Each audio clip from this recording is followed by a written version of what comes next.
Okay, real quick before we get started, I just want to let you know that I'm going to be subtitling all my videos now. So if you can't understand my mumbling, you can just turn on the captions. If they're not going to be auto-generated, I will go through the entire video and manually add the captions myself, so you can see exactly what I'm saying. As of right now, only these videos have been captioned. I'll try to go back and do my older videos if I have time, but going forward, every new video I make will have manual captions. Okay, I'm done. On to the discussion. Welcome back to my 3A character discussion series. If that was the first time you've ever heard me say that, then you can click on the card to check out the previous discussions, where we go through Seiyo and unit stories. But this video is all about seat number 3, Miss Pineapple Head herself, Asakura Kazumi. Hold your applause. Okay, I'm gonna be honest with you, Asakura doesn't really have that much going on compared to a lot of the other girls. And I feel bad saying that, because she is by no means a bad character. I actually think she's kinda cool. She just isn't given very much to do in the story. But let's start at the beginning. We know from the class roster that she is in the newspaper club, but like a lot of the other characters, she doesn't get any spotlight until the Kyoto arc. After Neji's day with Nodoka, he accidentally lets it slip that someone confessed to him, so the other girls ask Asakura to find out who it was. This kind of sums up her character. She is the person's go-to for information. If there's a mystery to be solved or a secret to be uncovered, she is the one who can figure it out. Although, I guess this is undercut by the fact that she does no investigation or detective work whatsoever. She just automatically knows that it's Nodoka. And yeah, it was pretty obvious, but apparently no one else could figure it out. Something that I think is pretty easy to miss is what she does afterwards. She goes to Nodoka to confirm her suspicion, and she does tease her a little, but then she asks her how it went, and encourages her. I think this scene is really important for Asakura, because she's characterized as a super hardcore journalist that will do anything for a story, but she does actually care about her friend's feelings. I'm not saying she's the most caring or empathetic person in the class. She can definitely be pretty selfish at times, but she's not a monster. She's basically that older friend or sibling that will tease you and call you an embarrassing nickname, but also buy you a burger and give you dating advice. Anyways, right after this, she does go talk to Neji and ends up seeing him use his magic. Of course, she sees this as a huge scoop, and this time we actually get to see her use some investigation skills. She tries to get info out of Neji by disguising herself as Shizune-sensei. I had totally forgotten about this, but she just perfectly transforms herself into Shizune. She's not using a spell or anything, just a wig and some fake glasses. So, I guess Asakura is just a master of disguise? A skill you would think would come up a lot more often, but she only sort of uses it one more time in the series. But anyways, he figures her out because, get this, her bust is too small. Fun fact, she actually has the 4th largest chest in the class. I assume right behind Chizuru, Kaede, and Mana. Comment below who you think is the biggest. I'm joking, don't actually comment that. But once she confronts Neji, he freaks out and loses control of his magic, which just gives her even more evidence against him. So, things aren't exactly looking good for Neji. But immediately after this, Camel comes to her and makes her a deal. Camel was always trying to get Neji to make more Pactio so he can sell the cards on the Mahou net for money. So Asakura agrees to set up a contest where all the girls try to kiss Neji, which will create more cards. In exchange, Camel will give her all the info she wants. She also gets a large percentage of the betting pool. This is what I meant when I said she can be kind of selfish, because she's definitely manipulating her friends for her own benefit. But she's not trying to hurt them. In fact, she actually gives Neji all the pictures she took, and tells him she'll keep his secret. I guess just because she said that doesn't necessarily mean that she will, but I believe her. No matter how much magical stuff she sees, she never reports on any of it. So, I guess it was never her goal to spread the information and expose everyone's secrets. She just wanted to know it. I know the whole Labyrinth of Lips thing is pretty ethically murky, but I think she genuinely believed that they would have fun. Yes, she does profit from it, But I don't think she would have done it if she thought it would have made her friends miserable. She basically thought, if I'm gonna do this, I might as well do it in a way that everyone can enjoy.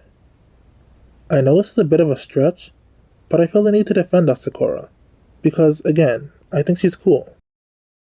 She gives commentary throughout the game, letting everyone know what's happening, and she really does get into it. She doesn't just calmly state what's happening. She adds a lot of dramatic flair, and really tries to hype everyone up, which helps support the idea that she does legitimately want everyone to enjoy themselves. She doesn't do much else in this arc. In Cinema Town, she pretty openly ships Satsuna and Konoka, which the other girls do too, but they're all misunderstanding because they don't know the situation. But Asakura should have been told everything by that point. And considering her personality, it's unclear if she actually ships them or if she's just messing with them. I like to think it's a little bit of both. After the fight, once Satsuna and Konoka run away to the temple, they're actually able to follow her because, get this, Asakura put a tracker on her. How? I don't mean how did she do it without her noticing. She could have easily put it in her bag when she wasn't looking. I mean, how did she get a tracker in the first place? If this happened today, I might assume that she just gave Satsuna her phone and used Find My iPhone or something. But this is 2004. She has a flip phone. Where does a teenager get a GPS tracker in 2004? She's a master of disguise. She can track people, and she was somehow able to set up cameras throughout the whole hotel without anyone noticing. It's no wonder she's the one everyone goes to for information. It's kind of scary to think about what she would do with these skills if she was a worse person. Fast forwarding to the school festival, when they find out about Seo, she is the one who does the research and figures out that she was a student who died in the 40s. She and Neji figure out that she just wanted to make friends, which she does take her up on, and they become really close friends. But that might be because Asakura is the only one who can see her. Yeah, I want to make a slight correction to something I said in a previous video. In the Seo discussion, I assumed that she could just make herself visible to anyone. But she says the reason Asakura can see her is because she's been sitting next to her haunted seat for the past 2 years. So, maybe only Asakura can see her, because she doesn't interact with anyone else until she gets her doll body. I'm not positive, but I thought I'd at least mention it. Anyways, Asakura is surprisingly chill with being friends with a ghost. I guess, once you know that magic is a thing, ghosts just aren't all that far-fetched. She does complain that she keeps finding things that she can't write about, but she doesn't really push it either. It's true that most people wouldn't believe it, but it's not like people haven't published real-life ghost stories before. Plus, she knows that Seo can levitate dust and write messages in blood, so she could get evidence if she really wanted to. But she chose not to, just like she chose to give Neji all the evidence she had on him. It's not that she can't report on it, but she respects her friend's privacy. Keep that in mind as we go through this next part, because, as you know, she becomes the announcer for the Mahora martial arts tournament. At first, that makes a lot of sense. We already established that she likes to get everyone pumped, just like she did in the Labyrinth of Lips. The issue is that Chao is using the tournament to reveal the existence of magic to the world. You might think that maybe she was just unaware of Chao's plan, but she says herself that Chao told her everything. She even admits that she's siding with Chao. So, what the hell, Asakura? Okay. Let's actually try and approach this in good faith. Keep in mind that if Chao's plan does succeed, Asakura is not going to get credit for revealing magic, so she's not trying to get famous or anything. She just believes it's the right thing to do. She calls herself a slave for the truth. And even though she might be exaggerating a bit, I think she means it. Truth is important to her. So when Chao comes along saying that she's going to reveal the truth to the world, that really appeals to her. One of the major themes in the school festival was that neither side was really in the wrong. Even Neji wasn't sure which side to take. So I don't think Asakura taking Chao's side necessarily puts her in a bad light. She does want to expose magic, but she doesn't betray her friends. She just didn't know what the consequences would be. The second she finds out that they would be turned into ermines, she immediately joins up with them. Truth is super important to her, but her friends are more important. As Kanakamatsu puts it, She's a very ambitious reporter who's willing to sacrifice the whole world, but she still has a strong sense of justice. On the final day of the school festival, she is the announcer for the Wizards vs. Aliens event, and she still psychs up all the contestants as usual. But this time, she's not just a hype woman. She keeps everyone on track by telling them what to look for and where to go, as well as keeping them motivated to do it. Yes, the whole thing was Neji's plan, and he deserves all the credit in the world for that, but I think Asakura really came in clutch here. This is probably her most prominent role in the story, but she does have a couple more gems. During summer vacation, when they're going to set off some fireworks, she remembers to invite Seiya. I don't want to repeat myself too much, but this once again reinforces how much she cares about her friends. No one else can see Seiya. If she didn't invite her, she would have just stayed at the convenience store all day with no one to talk to. I think this is even more significant than what she did in the school festival, because this time, there are no stakes. It's not like Seiya will go to jail or get turned into an ermine if Asakura doesn't hang out with her. But she's her friend, and she doesn't want her to be alone. She's also the one who gets Theo's doll body from Eva, so she could see the outside world. Again, for no other reason than that she's her friend. In the Magic World arc, when the whole party got separated, she adapts extremely well. They find her hiding out in Granicus, and this is where her disguise skills come into play. They all have bounties on their heads, so they can't just walk around freely. And while this disguise is not nearly as good as the first one, it doesn't need to be. She isn't trying to imitate anyone in particular, she just needs to hide her identity. She also didn't have any of the age-changing pills or the disguise glasses that they used throughout the rest of the arc. So all things considered, I think she did pretty well. And I'm not just talking about the disguise. In the past few days, she witnessed an actual terrorist attack, which has got to be super traumatic on its own. But then she gets teleported to the middle of nowhere with no supplies, no money, and no way to contact anyone. Which would be bad enough if it happened on Earth. But this is the magic world, where there are mages and monsters around every corner. And on top of all of that, she's also a wanted criminal. Not only is she not having a constant panic attack, like I would be, but she's kinda thriving. She's managed to dodge the authorities and has apparently become some sort of traveling musician or folk singer. If Neji hadn't found her, she might have been fine on her own for a while. And when they do meet up, she is extremely helpful. Since she got to Granicus, she's been doing what she does best, gathering information. She's the one that figures out the situation with Aqua and the others, and explains all the reasons why they can't just break them out. And she somehow found all this out without giving away her identity. I know Kaede is a ninja, and Yuna becomes a secret agent, but Asakura might just be the best spy in the class. Soon after this, she makes her Pactio with Neji, and her artifact is honestly one of the more useful ones. It's called Oculus Cornivus, Latin for Raven's Eye, a set of 6 remote-controlled spy drones, which is incredibly practical. Drones can vary pretty wildly in terms of price, but at the cheapest, it'll probably cost you at least $50 at the absolute minimum, and Asakura has 6 of them. That's at least a $300 value that she got for free. Well, free plus the cost of the Pactio shop they used, which is apparently pretty expensive. She also had to kiss Neji, which I guess could be considered a cost, but you get my point. And I'm willing to bet these are just a little bit better than the cheapest drone on the market. They don't have any attack power, although I wouldn't be mad if they did. I mean, attack drones are a thing. But these are purely for espionage. They can project their video feed in midair and communicate with each other in real time. And as I mentioned in the Seiya discussion, she can also turn Seiya into a camera and stream what she sees and hears to one of the drones, which just makes it even more discreet. Real secret agent type stuff. Now let's talk about her card. Her number is 3 because she's seat number 3. Her title is the Disclosing Reporter because she's a reporter that discloses. Although, I don't think she actually discloses very much in the story.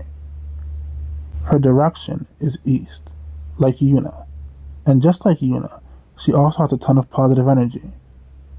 Her color is cerulean, aka blue, which is associated with the sky, the sea, rivers, and the deities thereof, which dovetails nicely into her astrological sign, Neptune, who I probably don't need to tell you is the Roman god of the ocean. So she's got a big water theme going on. Not exactly sure why, but it might be referring to her attitude. She has a really chill personality, which I guess is a little bit weird, considering how dangerous the ocean can be. But traditionally, fire is associated with aggression, and water is associated with tranquility. Her virtue is wisdom, which is interesting, because wisdom doesn't exactly have a strict definition. It's easy to equate it with intelligence, but any D&D player will tell you that that isn't the case.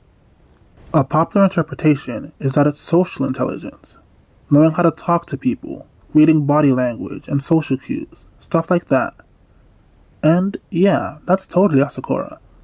She was the only one who could figure out that Norika was the one who confessed to Neji, because she's the one who has a crush on him. And apparently, she knows Suzuna-sensei's mannerisms well enough to imitate her pretty convincingly. This is also supported by Akamatsu's notes.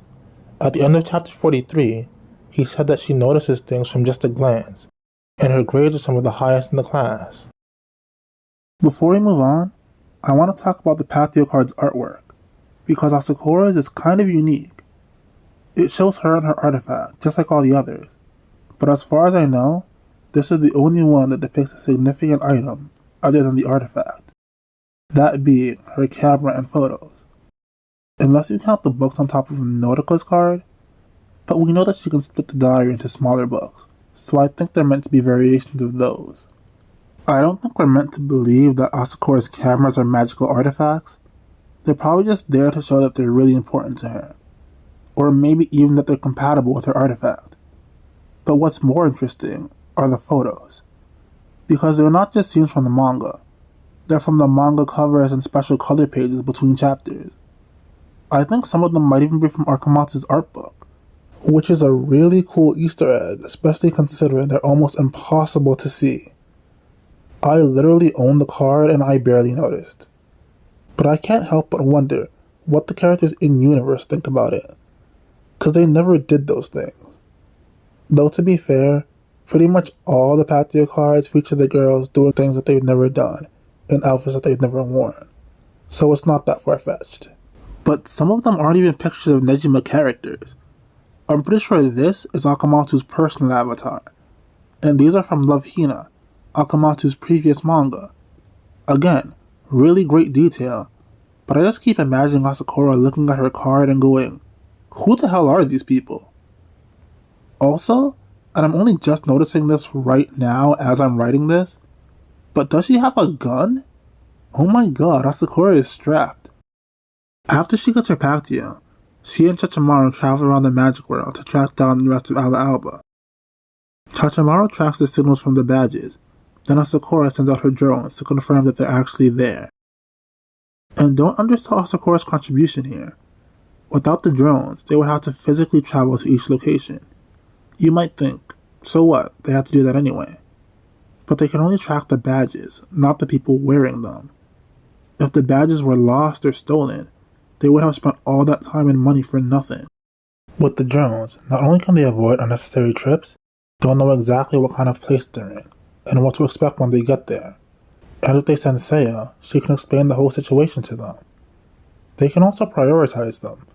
If they see that someone is in a really dire situation, they'll obviously go to that person first. I'm sure Chachamaru would have found them all by herself eventually, but Asakura definitely streamlined the process a lot. But when the team is finally reunited, Asakura kinda fades into the background. She is part of the group that scouts out the ruins of Old Ostia, which is obviously extremely important, but she doesn't really get much spotlight after that. That being said, she does have two really great moments. The first is at the governor's ball, when she streams Kurt's conversation to the rest of the group, with the sail cam we talked about before. But that's not all. After everything goes south, she uses her drones to send Kurt's exact coordinates to Ku, so she can hit him accurately through the wall from the next room. Which sets up for the next moment in the Gravekeeper's palace, when she does the exact same thing to Fate, except instead of Ku, it's Chachamaru and her orbital satellite cannon, and it is epic. Asakura may not be able to do any damage on her own, but she can set up some pretty amazing combos. One thing I feel we should talk about before we leave the magic world is how amazing it is that she's able to do these things at all. She's not a mage or martial artist, and she's only been dealing with magic stuff for a few months, yet she's still able to stand on the battlefield with these incredibly powerful enemies without wetting herself. She didn't really do anything super dangerous in the Kyoto or Harriman arcs, and while she was involved in the conflict in the school festival, she played a support role. And even then, Chow went out of her way to make sure that nobody died or was seriously hurt. You can't really say that about the Magic World arc. I already mentioned how terrifying it would be for a normal person to be stranded on Mundus Magicus, but in the Gravekeeper's Palace, she is literally within spitting distance of Fate. And there is no way she doesn't know how dangerous he is at this point. How is she not curled up into a ball crying in the corner? I know Yuna was able to stand her ground, even though she was also just a normal person, but in her case, I think it was because of the motivation of her parents, and because Yuna is just really brave. But Asakura doesn't strike me as particularly brave. I think because Asakura isn't a fighter, maybe she can sort of mentally disassociate herself from the violence. Like what I assume forensic scientists have to do when they investigate the scene of a gruesome murder. They can hide behind the science, so they're not horribly depressed all the time. Asakura is probably hiding behind the surveillance. Maybe.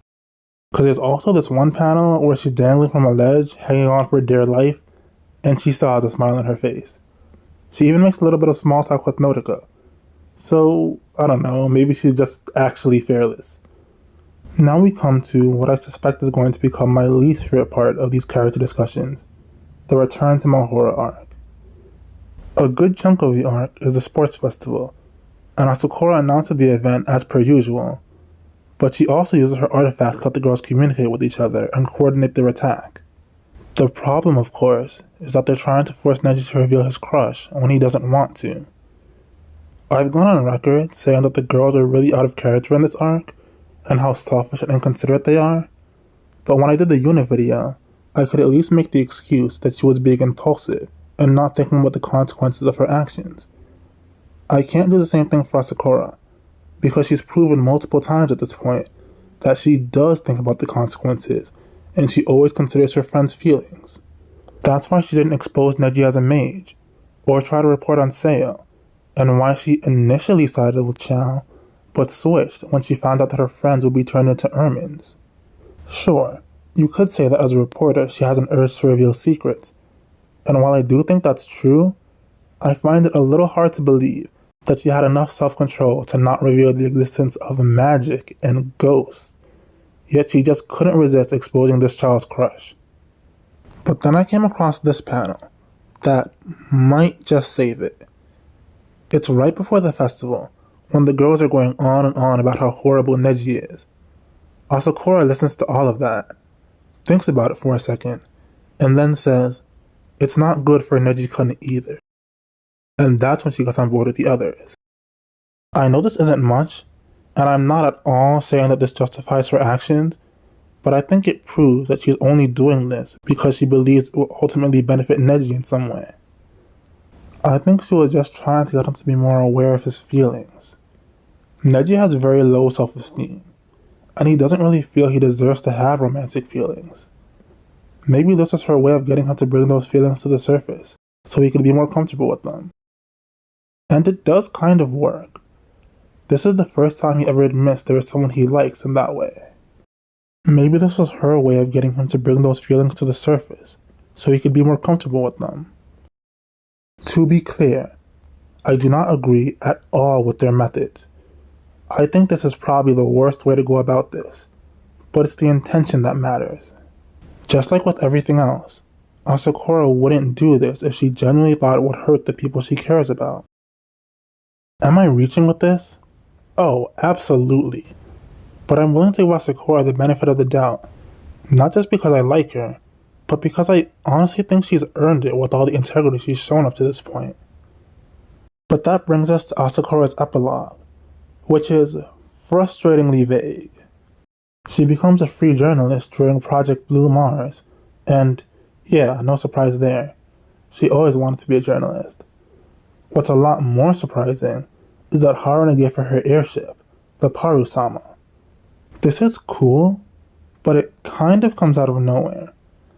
Asakura has never expressed any interest in that ship, apart from this one panel where she wanted to sell it, which Haruna adamantly refused to do, but I guess she eventually learns to part with it because she gives it to Asakura. It should be noted that the ship was called the Paru-sama, but the epilogue specifies that she got the Paru-sama 2, which has been modified for space travel. So Asakura has a spaceship. What does she do with the spaceship? She became involved in matters throughout the solar system. That's all we get. But I assume she's just reporting on everything she encounters and keeping the public informed. Presumably with Seo at her side as her guardian spirit. She also wrote a book. It's called Second Generation Hero, and it's a bestseller. I have no idea what it's about or why she wanted to write it, but hey, good for her. And that's Asakura. I actually had a lot more to say about her than I thought I would. She's a surprisingly complex character.